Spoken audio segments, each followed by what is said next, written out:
Shri Radhe everyone, welcome back to my YouTube channel. मैं आ गई हूँ आपकी अपनी फेवरेट स्टोरी पॉकेट में आसमान का आज का एपिसोड लेके। एपिसोड बहुत ही धमाकेदार होने वाला है, जहाँ पे हम देखने वाले हैं कि अनीशा की सारी सच्चाई जो है वो रानी सबके सामने ला देती है, जिसकी वजह से उसे पुलिस जो होती है वो अरेस्ट करके लेके जाएगी। तो एपिसोड की शुरुआत में हम देखते हैं कि रानी जो होती है वो सारे सबूत उसको सबको दिखाती है, पूरे परिवार वालों को सबके सामने। पुलिस वाले के पास भी वो सारे सबूत उसने सबमिट कर दिए होते हैं, जिसकी वजह से पुलिस को पूरा शक हो जाता है, क्योंकि पुलिस पहले से ही इस रैकेट के बारे में जानती रहती है, पर उसके खिलाफ कोई सबूत नहीं होता, जिसकी वजह से वो उसे अरेस्ट नहीं कर पाती। तभी यहाँ पे हम देखते हैं कि जो अनीशा होती है वो बोलती है कि ये सब झूठ है, ये सब फेक है, ये सब बस एआई से क्रिएट किया गया है, जिसमें मेरा फेस और आवाज़ लगा दी गई है। बाकी कि मैं ये नहीं हूँ। दिग्विजय, तू मेरा विश्वास तो कर, तू मुझ पर कितना भरोसा करता है। पर वो उसे बोलता है कि ये सब झूठ नहीं है अनीशा, तुम मेरे को आज तक झूठ बोलती आई है, पर ये सब झूठ नहीं है। इतने दिनों तक जैसे रानी की हर बातों को झूठ समझा जाता था, वैसे ही तू इसको भी झूठ सब बता रही है, लेकिन ये झूठ नहीं है। तभी यहाँ पे हम देखते हैं कि बिरजू जो होता है वो भी उसे बोलता है, अरे अनीशा तू कितनी झूठ बोलेगी, आज तक 5 साल से हम लोग ने तेरे को इस घर में पाला है, कितने दिनों से तुझे रहने के लिए जगह दी, पर तूने हमारे नाक के नीचे ही ऐसे सब खेल खेल रही थी, हमें तो आज तक पता नहीं चला। तभी यहाँ पे हम देखते हैं कि ये सब सुन के फिर वो और भी नाटक करने लगती है। यहाँ पे जो उसके बड़े पापा होते हैं वो भी बोलते हैं कि मैं पुलिस वाला हो कि मुझे ये भी पता नहीं चला कि तू ऐसा भी काम कर रही है हमारे घर में ही। तभी यहाँ पे हम देखते हैं वो भी उसको बहुत कुछ सुनाते हैं। तो जो पूरा परिवार होता है वो सब कुछ बोलता रहता है, पर यहाँ पे पिंकी जो होती है वो अभी भी उसके साथ ही रहती है और उसके साथ देती रहती है। तभी यहाँ पे हम देखते हैं कि पुलिस होती है वो उसे अरेस्ट करके लेके ही जाती है, और वो बोलती है कि मैडम हमारे पास आपके खिलाफ़ बहुत सारे सबूत हैं, तो आप प्लीज़ इस तरीके से मत कीजिए। वो बोलती है कि मुझे मिस्टर भट्ट से बात करने दो, मुझे अपने वकील को हायर करने दो। तभी यहाँ पे हम देखते हैं कि जो लेडीज़ कांस्टेबल होती है वो लोग लेके उसे जाती हैं उसको और गाड़ी में बैठाती हैं, पर जैसे ही उसे गाड़ी में बैठाती हैं तो वो नाटक करने लगती है। और यहाँ दूसरी तरफ हम देखते हैं कि जो सारा परिवार होता है वो पुलिस इंस्पेक्टर से बोलता है कि सर हमारा बेटा इसमें कोई भी इन्वॉल्व नहीं है, उसका इसमें कोई भी नाम नहीं है, वो सिर्फ यहाँ पे काम करता था और अच्छे के लिए, भलाई के लिए काम किया करता था, सभी पेशेंट को की जान बचाने के लिए काम करता था, ना कि उनकी जान लेने के लिए। और इस तरीके से स्मगलिंग का धंधा कोई भी नहीं चला रहा था। तभी आप देखते हैं डॉक्टर दिग्विजय की बात के लिए जैसे ही सब लोग उसे बोलते हैं कि पुलिस इंस्पेक्टर इसमें मेरा भाई कुछ भी ऐसा नहीं था, तभी ईशान और देवू सब लोग उसे बोलते हैं। तो जो इंस्पेक्टर होते हैं वो बोलते हैं कि जी सर हमें पता है सच क्या है, तो आप इस चीज़ के लिए बेफिक्र रहें, हम जो सबूत के इंतज़ार में अभी तक इंतज़ार कर रहे थे, पर आज फाइनली आपकी बहू ने, रुद्राणी दोषी ने ये सबूत हमें लाके दिया है, जिसकी वजह से हम उसे अरेस्ट कर पाए, वरना हमारे पास शक तो बहुत पहले से ही था, पर हमारे पास कोई ठोस सबूत नहीं था। तो इस वजह से फिर वो उसे बोलती है कि और भी मुझे बहुत कुछ दिखाना है आपको। और यहाँ पे हम देखते हैं कि इंस्पेक्टर जो होते हैं वो दिग्विजय को बोलते हैं कि दिग्विजय आप बिल्कुल भी बेफिक्र रहिए, हमें आपके लिए आपके कोऑपरेटिव का ज़रूरत पड़ेगा, तो आप प्लीज़ हमें सपोर्ट करना है। हमारी टीम जो है वो आपके हॉस्पिटल में जाके एक बार विज़िट करेगी, क्योंकि उसमें कुछ और लोग भी शामिल हैं। तो वो बोलते हैं कि जी सर, जो दिग्विजय होते हैं वो बोलते हैं कि यस सर आप टेंशन मत लीजिए, हम पूरी तरीके से आपको कोऑपरेट करेंगे। तभी यहाँ पे हम देखते हैं कि जैसे ही इंस्पेक्टर जैसे ही गाड़ी में बैठता है तो अनीशा जो होती है वो चक्कर आने का बहाना करने की वजह से तभी यहाँ पे हम देखते हैं कि जो कांस्टेबल होती है वो बोलती है कि सर इसे चक्कर आ रहा है, शायद बेहोश हो गई, तो हम पास के क्लिनिक में इसे दिखा देते हैं। तो बोलती है ठीक है, और वो लोग उसे क्लिनिक की तरफ लेके जाते हैं। और यहाँ पे हम देखते हैं कि पिंकी जो होती है वो रानी के ऊपर फिर से इल्ज़ाम लगाती है कि ये सब इसी की कोई किया कराया है, ये हमेशा से अनीशा से जलती ही रहती थी। और यहाँ पे हम देखते हैं कि वो इस बात के लिए फिर से उसी को ही दोष देती है कि ये चाहती ही नहीं कि अनीशा और दिग्विजय की शादी हो, इसलिए ये हमेशा ऐसे ही करती। तभी यहाँ पे हम देखते हैं कि जो रानी होती है वो बोलती है कि मेरे पास और भी बहुत सारी चीज़ें हैं। तभी हम देखते हैं कि जो रानी होती है वो दिग्विजय को वो सारी रिपोर्ट्स दिखाती हैं, जिसमें वो इस सब चीज़ों का रैकेट चलाती रहती थी। और यहाँ पे हम देखते हैं कि जैसे ही उसे पता चलता है कि ये मिस्टर बजाज की जो डेथ सर्टिफिकेट का रिपोर्ट रहता है वो उसमें उसकी जो मौत होती है वो हार्ट अटैक की वजह से होती है, पर उसका जो रियल रिपोर्ट रहता है उसमें उसे रेड पॉइजन दिया जाता है, जिसकी वजह से उसकी मौत हुई रहती है। तभी यहाँ पे हम देखते हैं कि जो देवू होती है बोलती है कि इसमें तब तुम्हें क्या लगता है कि इसमें भी अनीशा का हाथ है? तो वो बोलती है कि हाँ हो तो सकता है इसमें, क्योंकि वो ऐसा कर सकती है, क्योंकि सबसे लास्ट में उससे मिस्टर बजाज से सिर्फ अनीशा ही मिलने गई थी। और तो फिर यहाँ पे हम देखते हैं कि वो बोलती है कि उसके लिए, लेकिन उसका तो एक्सीडेंट हो गया था, तो वो बोलती है कि उसका भी रिपोर्ट है, क्योंकि वो एक्सीडेंट हुआ नहीं था, वो जानबूझ के किया गया था, जिसमें कि ऐसा वो एक्सीडेंट ऐसे किया गया था कि जानबूझ के गाड़ी को ठोकर दी गई है, कि पेड़ से टकराया गया है, क्योंकि इसी वजह से ही जो इंश्योरेंस कंपनी है उसमें कि उसको इंश्योरेंस नहीं मिला है, उसका रिपोर्ट भी मेरे पास है। और वो उसे जैसे ही दिखाती है तो सब लोग समझ जाते हैं कि ये सब अनिशा का किया कराया है। और यहाँ पे जब भी ईशान जो होता है वो पिंकी के पास आके बोलता है कि पिंकी भाभी अभी भी आप अपनी फ्रेंड को सपोर्ट करेंगी कि वही सब सही है, तभी यहाँ पे हम देखते हैं कि वो उसे फिर से चिल्ला चिल्ला के बोलती है कि ये सब झूठ है, ये सब रानी का किया कराया है, ये हमेशा से उससे जलती ही रही है, इसीलिए ये हमेशा ऐसा ही करती है। तभी यहाँ पे हम देखते हैं कि जो दिग्विजय होता है वो बहुत गुस्से में होता है। और वो यहाँ पे हम देखते हैं कि जो पिंकी होती है वो बोलती है कि अभी मैं धनंजय से बात करती हूँ, वो उसके लिए बेल करवाने के लिए तुरंत ही केस फाइल करेगा। तभी यहाँ पे हम देखते हैं कि दिग्विजय जो होता है वो बोलता है कि जब तक पूरी कस्टडी नहीं हो जाती तब तक कोई भी उससे मिलेगा नहीं, कोई उससे बात नहीं करेगा। तो जैसे ही वो इतना बोलता है तो भी वो बोलती है कि तू तो कुछ समझ। पिंकी जो होती है वो दिग्विजय को बोलती है कि वो हमेशा इस परिवार के साथ तेरे साथ खड़ी रही है, तो आज तू उसके साथ ऐसे क्यों कर रहा है कि तू उसको भूल के उससे जा सकता है। तभी यहाँ पे हम देखते हैं कि वो इस तरीके से उसके अच्छाइयों का गुणगान करती रहती। तभी वहाँ पे बा आ जाती है और बा चिल्ला के उसे बोलती है कि तू पागल हो चुकी है बेशरम कहीं की। दिग्विजय ने बोल दिया ना कि ये सब कुछ इतना सारा तेरे पास सबूत है तो भी तेरी आंखें नहीं खुल रही। तभी यहाँ पे हम देखते हैं कि बा को बहुत तेज गुस्सा आता है और वो पिंकी को बहुत चिल्ला के डांटती है। और यहाँ पे हम देखते हैं कि वो उसे बोलती है कि आज के बाद कोई भी उस अनीशा से मिलेगा नहीं, कोई उससे बात नहीं करेगा। तभी वहाँ से सब लोग चले जाते। और यहाँ दूसरी तरफ हम देखते हैं कि जो डॉक्टर होते हैं जहाँ पे अनीशा को एडमिट किया जाता है तो वो चक्कर आने का नाटक की रहती है। तभी डॉक्टर उसे सारे पुलिस के लोगों को बोलते हैं कि आप लोग थोड़ा बाहर वेट कीजिए। यहाँ दूसरी तरफ देखते हैं हम पिंकी जो होती है वो रानी से कुछ बोलने आती है पर रानी वहाँ से चली जाती है। और यहाँ तभी हम देखते हैं कि जो डॉक्टर होते हैं वो उसको चेक करते रहते हैं कि उसकी पल्स और नब्ज सब ठीक तो चल रहा है। तो देखते हैं कि बीपी भी उसकी ठीक है और पल्स भी सारी ठीक है, पर ये ऐसे कैसे बेहोश हो सकती है। तभी यहाँ पे हम देखते हैं कि जो डॉक्टर होते हैं वो जाते हैं पुलिस को बताने के लिए। तो फिर जैसे ही वो आते हैं बता के तो ये भाग जाती है यहाँ से।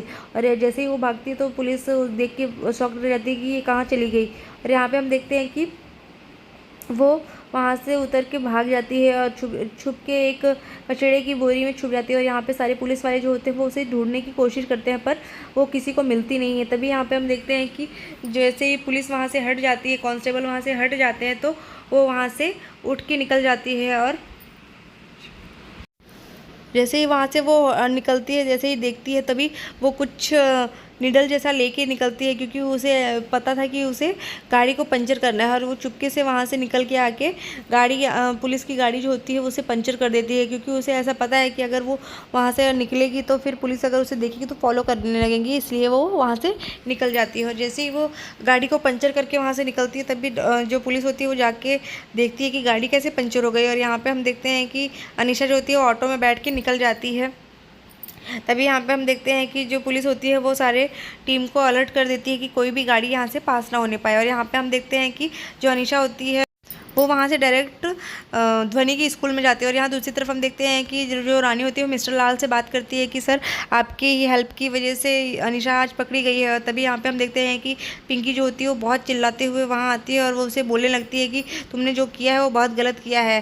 तो मुझे पता है कि तुम अनीशा के आने से इसलिए इनसिक्योर थी कि तुम्हारी लाइफ में दिग्विजय नहीं आ पाएगा। तो वो बोलती है कि मैं किसी को लाने या ले जाने के लिए नहीं आई हूँ इस लाइफ में, और रही बात वो गलत थी तो इसीलिए मैंने उसके खिलाफ आवाज़ उठाई और मेरे पास सबूत है उसके खिलाफ। तभी यहाँ पे हम देखते हैं वो बोलती है कि तुम तो एक दिन ज़रूर पछताओगी। और यहाँ पे हम देखते हैं कि जो रानी होती है वो उसे बोलती है कि भाभी आपको भगवान हिम्मत दे कि जिस दिन उसकी सारी सच्चाई जो है वो आपके सामने आए तो आप उस चीज़ को सह सके।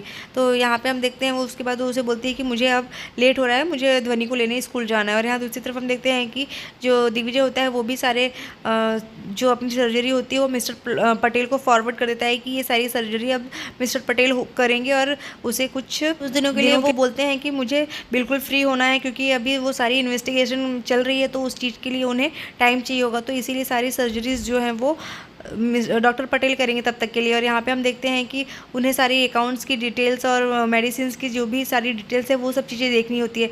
तभी यहाँ पे हम देखते हैं कि वो सब चीज़ों को बताते हुए वो बोलते हैं कि जो सृष्टि और गीता को पकड़ती है पुलिस तो वो उसे बोलते हैं कि हाँ इन्हें तो मैंने गीता को तो मैंने वीडियो में भी देखा था। तो बोलते हैं कि तभी यहाँ पे हम देखते हैं कि जो पुलिस होते हैं वो बोलते हैं कि मिस्टर भल्ला वो क्यों नहीं है, तो वो बोलते हैं कि वो शायद छुट्टी पे हैं, लेकिन मुझे और भी कोई इन्फॉर्मेशन मिलेगी मैं ज़रूर आपको इन्फॉर्म करूँगा। तो वो बोलते हैं कि हाँ मुझे आपके ये हेल्प की ज़रूरत पड़ेगी। तो वो बोलते हैं कि जी सर मैं आपको पूरा 100% कोऑपरेट करूँगा। तभी दूसरी तरफ हम देखते हैं कि यहाँ पे अनीशा जो होती है वो ध्वनि को लेने के लिए आ जाती है इसके स्कूल में, और यहाँ पे जैसे ही वो स्कूल में आती है तो उसको जो उसकी टीचर होती है वो बोलती है कि आप कौन हैं, आपको कभी देखा नहीं। तो वो बोलती है कि मैं ध्वनि की देबू मासी हूँ। तो उसकी वजह से आज उसकी मामा छुट्टी पे हैं, तो इसलिए बोलती है कि हाँ हाँ इसलिए मैं लेने आई हूँ। तभी यहाँ पे हम देखते हैं कि वो जैसे ही उसके पास जाती है लेने के लिए, तो वो उसे बोलती है कि आप क्यों आई मुझे लेने के लिए, देबू मासी क्यों नहीं आई। तो वो बोलती है कि लेकिन देबू मासी तो आज छुट्टी पे है इसीलिए मैं आ गई तुम्हें लेने के लिए, मम्मा थोड़ी तुम्हारी बिजी थी। तभी यहाँ पे हम देखते हैं कि वो जैसे सारे बच्चे चले जाने लगते हैं तभी वो बोलती है कि नहीं मुझे आपके साथ नहीं जाना है, मेरी मम्मा ने बोला है कि इस ट्रेजर के साथ नहीं जाते हैं, तो इसीलिए वो नहीं जाने लगती है। पर तभी यहाँ पे हम अनीशा को देखते हैं कि अनीशा जो होती है उसे गुस्से से लेके जाती है और बोलती है कि चल जैसी माँ है वैसी बेटी है। और फिर वो उसको बोलती है कि तुम इसी बेटी के थ्रू दिग्विजय के पास जाना चाहती हो ना। तभी यहाँ पे देखते हैं वो उसे ज़बरदस्ती उसका मुंह बंद करके वहाँ से लेके जाती है। तो जैसे ही ऑटो वाले ड्राइवर जो होते हैं वो देखते हैं तो वो बोलते हैं कि ये क्या कर रही हो मैडम आप। तभी वो बोलते हैं कि तुम ज़्यादा बोलो मत, चुपचाप यहाँ से चलो। और यहाँ पे हम देखते हैं कि रानी जो होती है वे यहाँ पे जैसे ही वो वहाँ से निकलती है वैसे ही रानी यहाँ पे पहुँचती है। और जैसे ही वो पहुँचती है तो जो टीचर होती है वो उसे बोलती है कि आप भी आ गई। तो बोलती है कि आप भी आ गई मतलब, तो बोलती है कि ध्वनि को तो लेके गई वो। तो पूछती है कि कौन, तो बोलती है देवू मासी। तो बोलती है कि वो तो आज आने वाली नहीं थी, मैं तो उसे मना की थी। तभी वो देवू को कॉल करके पूछती है कि तू देवू लेने आई थी क्या ध्वनि को। तो बोलती नहीं, तो तूने तो मना किया था ना, क्या हुआ, कुछ हुआ क्या। तो फिर वो बताती है कि कुछ नहीं, चल मैं बाद में बताती हूँ तेरे को। तभी यहाँ पे हम देखते हैं कि वो उससे पूछती है कि देवू की तस्वीर दिखा के कि क्या ये वही लड़की है। तो बोलती है कि नहीं, उनके कर्ली हेयर थे, पीच कलर की साड़ी पहनी थी उन्होंने। तो ये सुन के रानी को पूरा शक हो गया कि वो अनीशा ही है। और जैसे ही वो इतना सोचती है, और यहाँ दूसरी तरफ देखते हैं कि जो ध्वनि होती है वो बहुत रोती रहती है क्योंकि उसे अपनी माँ के पास जाना रहता है। पर जो अनीशा होती है वो उसे बोलती है चुप बैठ जा, नहीं तो फिर तू अभी कहीं और भी पहुंच जाएगी। तभी यहाँ पे हम देखते हैं कि जो ड्राइवर होते हैं वो भी डर जाते हैं कि ऐसे कैसे कर रहा है। तभी वो उस ड्राइवर को भी डांटती है कि चल अपना काम कर और मेरे को फ़ोन दे। और जैसे ही वो उसका फ़ोन लेती है तो उस गैंगस्टर के अंदर जो इतने लोग हैं उन लोगों में से किसी को फ़ोन करती है। तभी यहाँ पे हम देखते हैं कि वो जैसे ही फ़ोन करके उसे पूछती है तो बोलता है कि मैं बस आ ही रहा हूँ। तभी यहाँ पे हम देखते हैं कि रानी जो होती है वो दिग्विजय को कॉल करती है और वो उसे बोलती है कि अनीशा ने हमारे बच्चे को किडनैप कर लिया है। तो वो बोलती है कि वो ध्वनि को कहीं लेके चली गई है दिग्विजय। तो वो बोलता है कि वो लेकिन उसे तो पुलिस लेके गई है ना, पुलिस कस्टडी में। तो वो बोलती है कि नहीं, लेकिन जैसे ही उस टीचर ने बताया मुझे उस हिसाब से तो वो वही लेके गई है। तभी यहाँ पे हम देखते हैं कि ये सुन के वो बहुत डर जाता है वो भी कि ये क्या हो गया। और यहाँ दूसरी तरफ हम देखते हैं जैसे ही वहाँ पर पहुँचती है तभी वो आदमी भी वहाँ पहुँच जाता है और ऑटो वाले ड्राइवर को बोलता है कि तू ये बात किसी को बताना नहीं, चल यहाँ से चला जा यहाँ से। और यहाँ पर हम देखते हैं कि जो ध्वनि होती है वो रोती रहती है। तभी उसे वो जो अनीशा होती है वो बोलती है कि इसको उस गोडाउन में डालना है। तभी यहाँ पे हम देखते हैं कि वो बोलता है कि तू ये बच्चे को भी छुपाने का भी रैकेट चालू कर दिए क्या, मैं ये नहीं करेगा, तू पागल है क्या। तो बोलती है कि चुपचाप काम कर दे मेरा, जल्दी से बता गोडाउन कहाँ है, नहीं तो अभी मैं पुलिस को कंप्लेंट करेगी तो जितना सामान है वो भी चला जाएगा और तू भी जाएगा जेल में। तभी यहाँ पे हम देखते हैं कि वो इस बात से डर जाता है और वो बता देता है उसे और फिर वो उसको बैठा के लेके जाने लगती है। तभी यहाँ दूसरी तरफ हम देखते हैं कि जैसे ही दिग्विजय वहाँ आता है तो जो रानी होती है दौड़ के उसके पास आती है और वो उसे बताती है कि दिग्विजय मैंने कैमरा फुटेज भी देखा, CCTV कैमरा, तो उसमें जो ध्वनि को लेके गई है वो अनीशा ही थी। तभी यहाँ पे हम देखते हैं कि ये सुन के वो बहुत ही शॉक्ड रह जाता है और वो रोने लगती है। जो रानी होती है वो उसे गले लगा के रोने लगती है कि अब मेरा क्या होगा, मेरी बेटी कैसे आएगी, दिग्विजय वो मेरी बेटी के साथ कुछ कर ना दे। तभी यहाँ पे हम देखते हैं कि वो बहुत रोती रहती है और दिग्विजय को ऐसा लगता है अब मैं क्या करूँ, कैसे इसकी हेल्प कर पाऊँ। तभी यहाँ पर हम देखते हैं कि ध्वनि को याद करके वो बहुत रोती है कि मेरी बेटी के साथ वो कुछ कर ना दे। तभी यहाँ पे दिग्विजय भी यही सोचता रहता है कि अगर वो कुछ कर देगी तो क्या होगा। तो आज के एपिसोड में बस इतना ही फ्रेंड्स, मिलते हैं नेक्स्ट एपिसोड में, जहाँ हम देखने वाले हैं नेक्स्ट एपिसोड में कि जो अनीशा होती है वो एक वीडियो बना के भेजेगी कि सारे जो मेडिसिन स्मगलिंग का इल्ज़ाम है वो खुद के ऊपर ले ले, तभी वो उसकी बेटी को छोड़ेगी। तो आज के एपिसोड में बस इतना ही है फ्रेंड्स, मिलते हैं नेक्स्ट एपिसोड में। होप सो वीडियो अच्छी लगी हो तो लाइक करना।